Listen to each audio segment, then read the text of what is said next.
Good morning. My name is Minister Jamel Davis. Um, Thank you for joining me here this September 20th Sunday morning as we continue our walk through the Bible. I will be with you for this week and next week as we continue looking at the life of Joseph. Welcome, Golden Gate Missionary Baptist Church members, whoever else has happened to join us to click on that YouTube page and click play. I'm so thankful and delighted that you decided to spend a little time with us here. As always, I will try not to keep you too long. We are going to be looking at we're going to continue in this story as I walk through the Bible, the story of Joseph. And we'll be today in chapter 42. What we're going to do is going to look at this chapter, go through the verses one by one, and sort of stop and pause on some of these verses, see what there is in here for us to glean from these individual verses. And then what I hope to do is leave you with a couple of things to walk away from that we can learn from this story here of Joseph. And this is Joseph and his brothers. This is where his brothers come back into the story. So again, I'll be reading it from Genesis chapter 42. I'm normally a New Living Translation. Right, that's usually my preference. I love that translation, but I know that our books use the New International Version, and so that's where I'll be reading from this morning. If you have your Sunday school books, you have the New International Version. If you don't, it's fine. You don't have a Sunday school book, you won't really feel lost at all. Trust me. To bring you up to speed to where we're at right now, Joseph is now second in command in all of Egypt. Joseph has he's gone through a really tough time. He has gone through being in prison, first enslaved, first thrown in the pit, then enslaved, then imprisoned. Um, first time you think something good happens, it gets worse. He's in a dungeon from Potiphar's house. He's in a dungeon, thinks something good is going to happen. He's going to be delivered because he interprets the cupbearer's dream properly. He's forgotten. But finally, Joseph interprets Pharaoh's dream properly, and now he is rewarded for it. He is in a place where he is now second in command in all of Egypt. It's quite a place to be. He is second in command. The only person more powerful than this Hebrew man in all of Egypt is Pharaoh himself. And that's where we come now. Oh, well, also in his Joseph's prediction, in properly interpreting the dream, he predicted there would be 7 years of abundance. And those 7 years of abundance have come, and he properly prepared.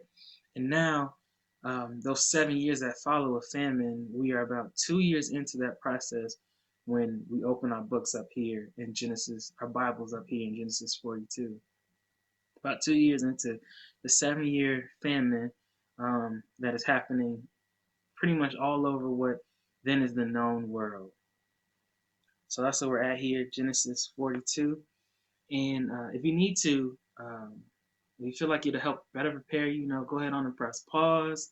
It's the beauty of YouTube and watching this like this. Hit pause, and you can read through the entire chapter. For the sake of time, I'm not going to read through the entire chapter first. I'm just going to walk us through as we read it together. So, again, I'm reading from the New International Version, and this is Genesis chapter 42. The title in my Bible goes, Joseph's brothers go to Egypt. So when Jacob learned that there was grain in Egypt, he said to his son, why do you keep looking at each other? Why do you keep just looking at each other? He continued. I have heard that there is grain in Egypt. Go down there and buy some for us, so that we may live and not die. Then 10 of Joseph's brothers went down to buy grain from Egypt. But Jacob did not send Benjamin, Joseph's brother, with the others because he was afraid that harm might come to him. So we'll stop there just for a second. We can see here that all of these years later, so if you look, this part of Genesis actually chronicalizes the years pretty well. And so we can pretty much know that this has been about 22 years since Joseph was sold into slavery. So it's been about 22 years since Joseph left his father's home, and Jacob believes his son died. And we see here that 22 years later, um, Jacob is still dealing with the trauma of it. Jacob here, 22 years later, is still, we see his fear and the fact that he won't let Benjamin leave. You also see his mistrust for his sons. He doesn't trust that his other sons are going to take care of Benjamin. And so 22 years later, I'm not sure how old Benjamin was at the time that he's born. Excuse me, that this happened with Joseph, but he's at least 22. Benjamin is a grown man. Um, Benjamin is a grown man, and yet Jacob is adamant that he's not going to send his son out there with him because he doesn't trust him. But see, something else that we can see in this passage right here is that Jacob is still showing the same kind of favoritism that created this whole situation. If you remember, uh, Joseph's brothers threw him in that pit because they were jealous of him and they hated him. And one of the main contributing factors of it was that multicolored coat that Jacob gave only to Joseph. And here we see Jacob is still showing the same kind of favoritism that led to this kind of situation. This is to create this entire situation. But verse 5 reads like this. So Israel's sons were among those who went to buy grain, for there was famine in the land of Canaan also. Verse 5 is just a reminder, famine in the land of Canaan also, just a reminder of the accuracy of Joseph's prediction. We know that already there's a famine in Egypt, as he said, but really said that the world would be in famine. And so this famine is also spread into Canaan as well. There's no food there. Just again, validating and reminding us as readers of the accuracy of what Joseph predicted. Now, verse 6 says, Now Joseph was the governor of the land, the person who sold grain to all his people. So when Joseph's brothers arrived, they bowed down to him with their faces to the ground. Again, right after this, we're validating with Joseph's dream, but this is going back to his early dream. One of the things that got him in this trouble is not that he had the dream, I believe, the fact that he decided to share his dream. And part of his dream was the fact that Joseph said that his brothers, he saw in a vision, his brothers were bowing down to him. And here, his brothers show up, and what are they doing? They are bowing down to him. They swore that that would never be, that would not be the case, and that Joseph not being the firstborn, Joseph being much younger than all his brothers, almost all his brothers, that they would never bow down to him. How dare you say that? And yet here, his brothers bowed down in front of Joseph. But let's continue. Verse 7 reads, As soon as Joseph saw his brothers, he recognized them, but he pretended to be a stranger and spoke harshly to them. Where do you come from? He asked. From the land of Canaan, they replied, to buy food.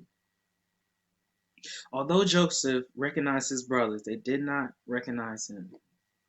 So here his brothers show up on the scene. They walk in, and in verse 7 it says that Joseph, as soon as Joseph saw his brothers, he recognized them. So it had been 22 years, as I said already. They had sold Joseph into slavery, and as their words will reveal later, that they assumed he was dead.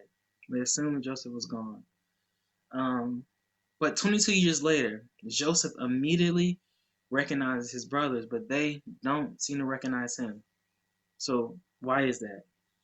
I think there's a few reasons why his brothers don't recognize him. One, as I've said already, they assumed that he was dead. Two, they wouldn't have expected him to be this powerful governor sitting here with all his power in Egypt. Joseph was probably 3. Joseph was sitting there. He would have been clean shaven like the rest of the Egyptians. All his brothers would have looked more like me with the big Canaanite beards. But Joseph didn't have the beard. He would have been clean shaved. He'd been wearing Egyptian clothes. He was being referred to by an Egyptian name. He was speaking Egyptian, which we find. Um, all of these things obviously would have made it harder for his brothers to recognize him, right? But I believe that the text is trying to show us something different. Like in verse 8, it's right here next to each other, particularly in the Hebrew, there's parallelism that you see often. And I think that we see, although Joseph recognized his brothers, they did not recognize him. So Joseph can recognize them, and he does so immediately, but his brothers don't recognize Joseph. I think what the text is trying to show us, is trying to allude to, there is a spiritual blindness that his brothers have. That Joseph, walking with God and God being with him, remembers his brothers immediately, even though it's been 22 years, and I doubt that this is something that Joseph expected to happen, particularly on that whatever day, 22 years later. Uh, but his brothers, having somewhat of a hardened heart, um, they don't recognize their brother, even though it's their brother. You might think they would recognize him. Verse 9. That's my thought. It's not there in the text, but I think um, I think that's what the text is trying to show us. In verse 9, then he remembered his dreams about them and said to them, "You are spies. You have come to see our land is unprotected." Um, so Joseph remembers his dreams about, excuse me, I cut off part of it. Verse 9 first reads, then he remembered his dreams about them and said to them, "You are spies. You have come to see our land is unprotected." So Joseph remembers his dreams about them bowing to him. And this is that perfect gotcha moment, right? He's sitting there probably with jewelry, being referred to as this great leader. And here his brothers are coming to him hat in hand, nothing to offer, just looking for help. And he has an awesome opportunity to say, "I told you so. I told you was gonna be bowing to me," right? He has the opportunity to do that there. And do any of you love to tell somebody, "I told you so"? I have to admit that I often like to tell people, "I told you so," because you like, everybody likes being right. You like being vindicated. When you saw something ahead of time and you say, "You know what, this is what it's gonna be," and then it happens anyways. It's a good feeling. And even the times that I don't, because I've gotten better, grown up, matured through the years. I turned 32 today. So at 32, I'm a little bit better about not having to do it each time. But you know what? When I notice it, even if I don't actually say it, in my head I think it, and I have to fight myself. Like, ugh, in my head, I want to say it, but I'm gonna let it slide. I'm not gonna say it, but I want to be like, "I told you so." But we don't see that in Joseph. I don't know what he's going on internally, but we don't see one. He doesn't say, he doesn't do the "I told you so." Now he doesn't embrace them warmly immediately, as we see here, but he doesn't take the opportunity to say, "I told you so. I knew y'all was gonna be bowing to me, and look how you bow to me now."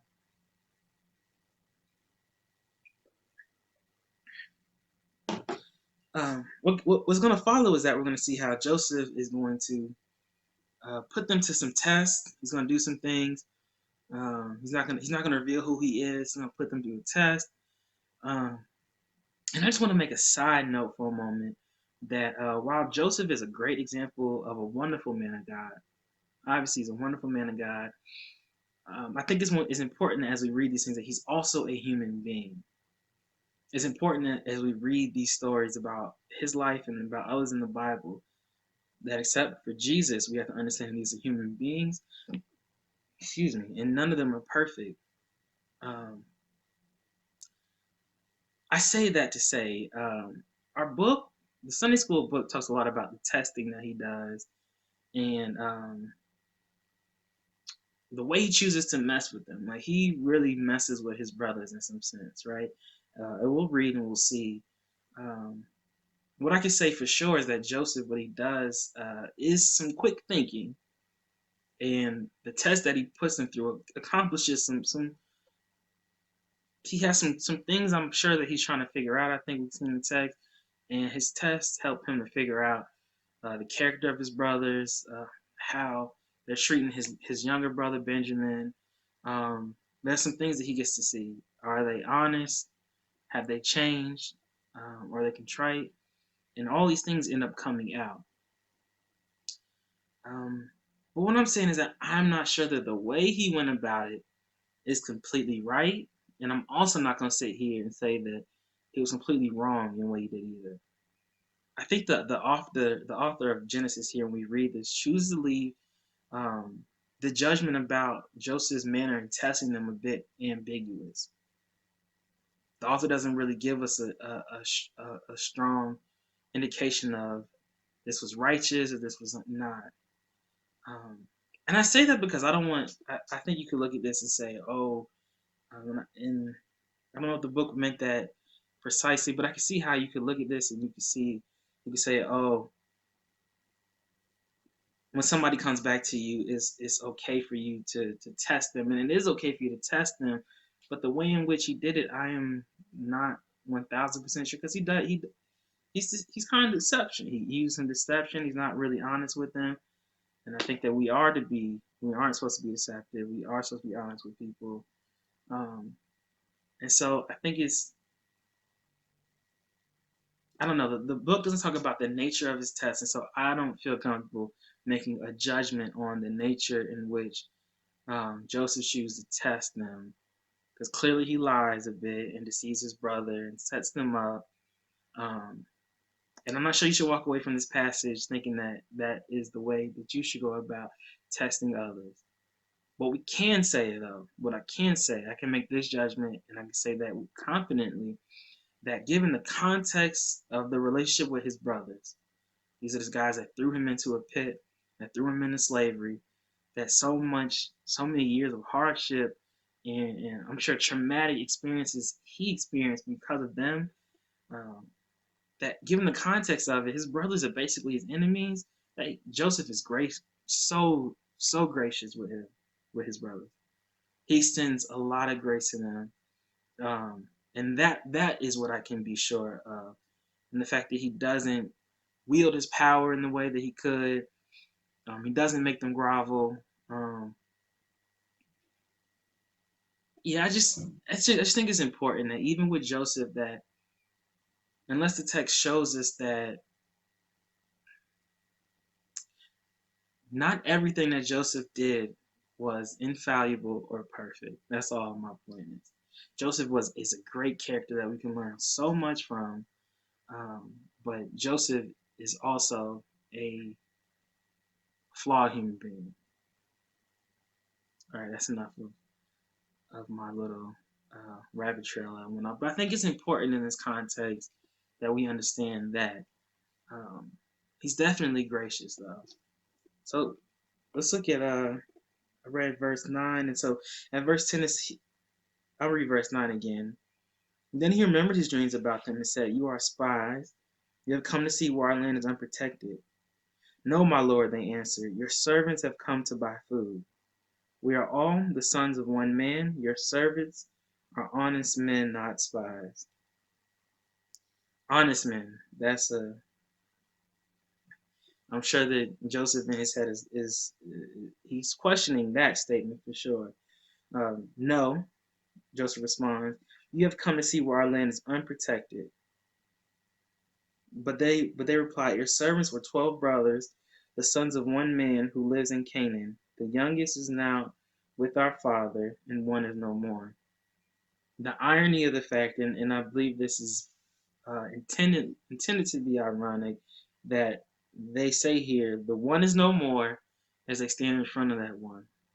The one that they thought was dead and is forgotten now holds their fate in their hands. Um, 14 goes on to read, "Joseph said to them, 'It was just as I told you. You are spies. And this is how you will be tested. As surely as Pharaoh lives, you will not leave this place until your youngest brother comes here. Send one of your number to go get your brother. The rest of you will be kept in prison, so that your words may be tested to see if you are telling the truth. If you are not, then as surely as Pharaoh lives, you are spies. I believe that he asked about his brother because, again, we have to remember that Benjamin is Joseph's only full-blooded brother who shares his mother. Yeah, all the sons of Jacob, but only him and Benjamin have the same mother. And so he has to wonder, and that's the wife that Jacob loved most. That's why he favored Joseph. He has to wonder how his brothers are treating his little brother, Benjamin, and if they hate him the way they hated Joseph at one point. So I believe that's why he's asking about him. You can see. Verse 18, on the third day, 17. And he put them all into custody for 3 days. On the third day, Joseph said to them, do this, and you will live, for I fear God. If you are honest men, let one of your brothers stay here in prison, while the rest of you go and your take back your take grain back for your starving households. But you must bring your youngest brother to me, so that your words may be verified and that you may not die. This they proceeded to do.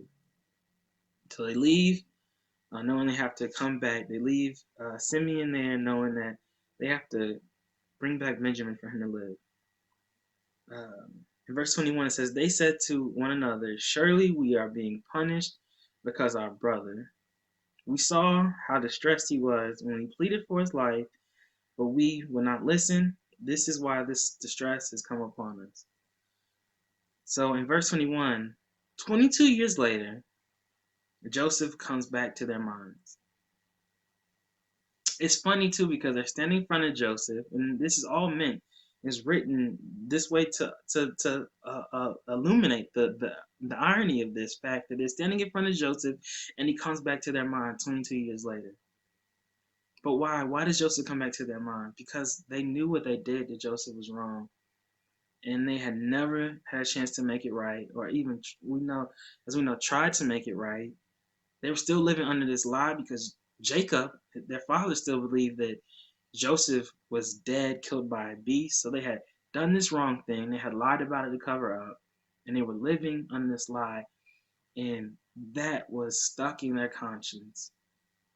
22 years later, Joseph comes right back to mind. That's a long time. That's a long time. And yet, we see how quickly Joseph comes right back to their mind. And one of the things we can see here is that when you do wrong to people, you never make amends, you never confess it, you never repent, you try to cover that stuff up, man, that stuff, it'll stay with you. And it will eat at your conscience. And some of you do the same thing.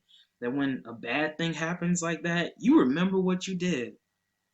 That bad that you did comes back to your mind pretty quickly. And you wonder, man, is this my comeuppance, as they say, right? Is this what's coming back to me for the wrong that I did? I know that I've thought that before, if I'm honest.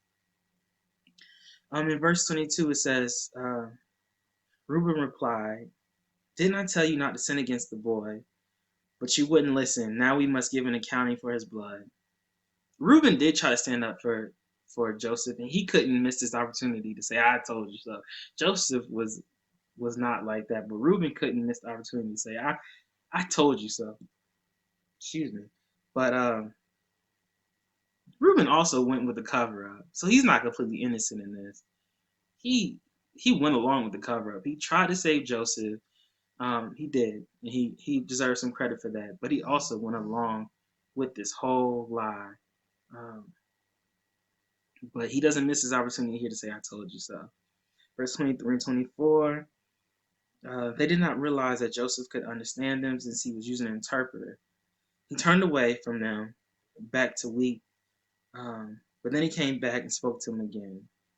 He had Simeon taken from them and bound before their eyes. This gives us a reminder of the humanity of Joseph.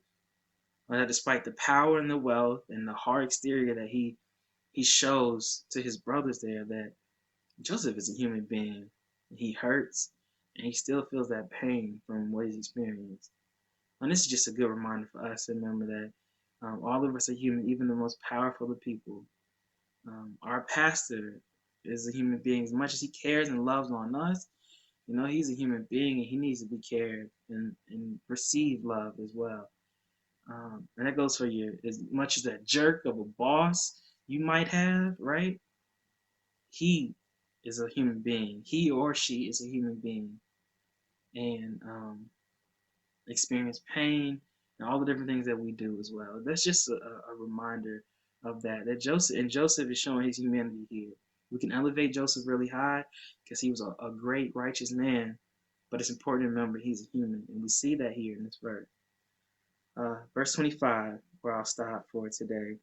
Joseph gave orders to fill their bags with grain, to put each man's silver back in his sack, and to give them provisions for their journey. After this was done for them, they loaded their grain on their donkeys and left. We'll see later that Joseph is kind of playing a trick on them a little bit in the way that he puts the silver back in their bag, but he shows them grace. He has all the cards. He holds all the cards in his hand. How many of us would love to be in that position over somebody that has done you wrong, that did you wrong, and never tried to make up for it, never repented, never showed you any contrition about it? He holds all the cards, and their fate is in his hand. And yet he shows them grace. He not only gives them the grain, which gives them their life, because they would have starved if they did. So he gives them grain, but he gives it to them freely as a gift by giving them their money back. Kind of reminds me of our Lord, that while we were yet enemies with him, he sent his son to die on the cross for our sins. He was gracious with us. He gave us the gift of life that we needed to live when we didn't deserve it. Joseph's brothers were enemies to him at the time, and we were enemies with God. And yet he sent his son. He died. He sent his son to die for us. It's a wonderful, wonderful picture there. So two quick things I'm going to let you go that I think we can walk away from this lesson understanding. I like for you to walk away from understanding is that, one, when you wrong someone, do what you can to make it right. So confess that wrong that you did to them. Apologize. Do something tangible to make it right. Sometimes the wrong that we do comes back to us and in ways that we can tell and it's clear and obvious. In other ways, it doesn't, but our God sees and knows all. The brothers remember Joseph in that time because they had to live with what they did wrong. And still to that day, they were lying about what happened to him. They were still trying to cover up what they did to their brother. They had never confessed that they did wrong and never dealt with their sin. And it was there in their conscience, and it came up so quickly, we could see. As it came back full circle, they ended up needing the mercy of Joseph. And you never know when that person that you do wrong, you might be at the mercy of, or they might have the power over you. It might be that coworker that you don't like and gossip about. That coworker could become your boss, or that child that you don't really is not your favorite child, and you might mistreat. That person can end up being the one that makes decisions on end of life decisions when you're in the hospital, or might end up being your caregiver. You just never know when you're gonna need somebody or how the tables can turn. Um, and so first, you can avoid being in a situation when you just treat people kindly, when you love on those people, you love on people. But if you do mess up, apologize and do what you can to make amends. The last thing is that we can be like Joseph and not hold grudges. So the last thing I want you to walk away with is to be like Joseph in how he forgot. He didn't hold grudges. It's in one of the chapters before. I think it's in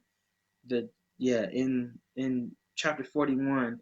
We see that Joseph names his firstborn son Manasseh. He says, because God has made me forget all the trouble in my father's household. So he forgot and let go. Obviously, it came back to his mind, and he didn't forget, quote unquote. But it was to the point where he didn't use that to hold a grudge against his brothers. And instead, he extended grace to them. For us as Christians, when we think about what all the things that God could hold against us, for all the wrong that we done and we rightly God could pay us back for, but instead He has chosen to freely give us grace. That alone should make it much easier for you to extend grace for those that have done you wrong. As Jesus taught in what we call the Lord's Prayer, on the way that we should model our prayer, He tells us to forgive us of our. He asked God to forgive. We ask God, excuse me, to forgive us for our trespasses, as we forgive those that are trespassed against us. Or forgive us of our debts, as we forgive those who owe us. Forgive us of the wrong we've done, as we forgive those that have done us wrong. I enjoyed spending this time with you. I hope that you enjoyed it as well. God bless you. I hope you have a wonderful rest of your day. Thank you for spending a few minutes with me.